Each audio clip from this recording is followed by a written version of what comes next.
My name is Dakota Nicewonger. How did you get started with witchcraft? I started at a young age, not too young. When you're young, there's a very clear separation between you and your peers.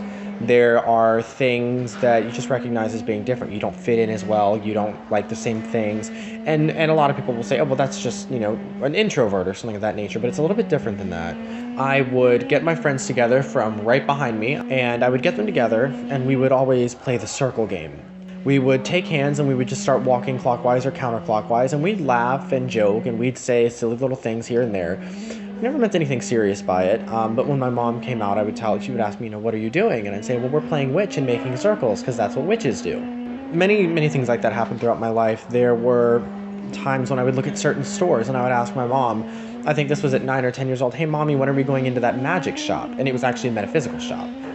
But when I was 14, it was at this time what I thought was devoutly Methodist.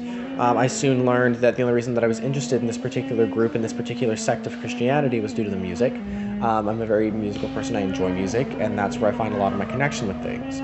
So I kind of came to realize that I hadn't found any connection with Christianity, and I'm certainly happy for those people who do, but I was never able to find that. But I converted to Wicca at that time. Now, Wicca is a new religion. It was started in the 1940s by a man named Gerald Gardner. It's based on older European pagan ideas, but predominantly it's a new religion. It's based on some ceremonial ideas, things from the Ordo Templi Orientis, Thelema, and ceremonial magic. So for about 6 years, I spent my time under the Wiccan banner. But the thing about Wicca is that it's initiatory. You have to be initiated into the religion. And I'm of the belief that if you're part of an initiatory religion, the gods of that religion may not actually even notice you unless you're initiated. So at 18, I said, screw it. I'm dropping the pretenses, and I dropped the things that I didn't enjoy. The circle casting of Wicca, the ceremonial aspects, even the deities, and focus particularly on witchcraft as a practice, because predominantly that's what it is. It's a spirituality with very deep roots, but at surface level, it can just be a practice. And it's called early modern witchcraft, and this is witchcraft which is taken from historical sources, academic sources, archaeology, ethnology, anthropology, things like that. It's very academic in its studying, but then very mystic in its incorporation of those historical aspects.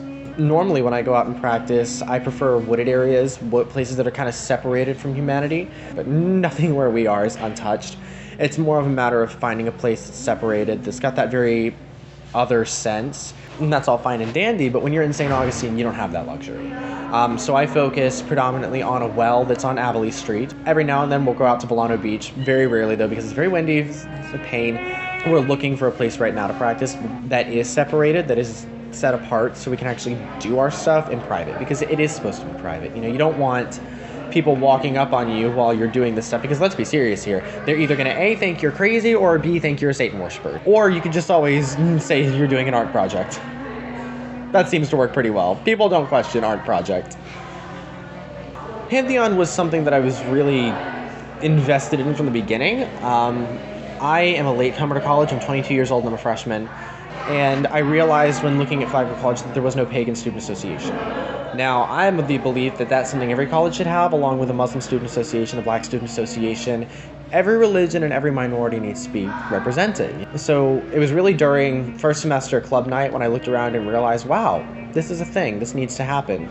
But even more so when someone I had just met, we were talking, and she said that she was afraid to bring her altar materials because she didn't want to be persecuted. And when she said that, that was really my final moment of this needs to happen. Well, then the president's cabinet decided they didn't like the word pagan because the initial name was going to be the Flagler College Pagan Advocacy Club. We were straight up told they have an issue with pagan.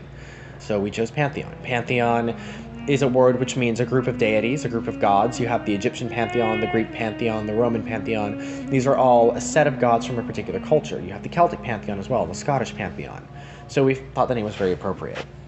I love my tarot cards, love reading cards, it's great. It's something quite like reading a deck of cards for someone and seeing them freak out because you're telling them their life story. And, even if you don't believe in it, it's interesting to see happen because it's just a fun novelty. It's a cultural thing.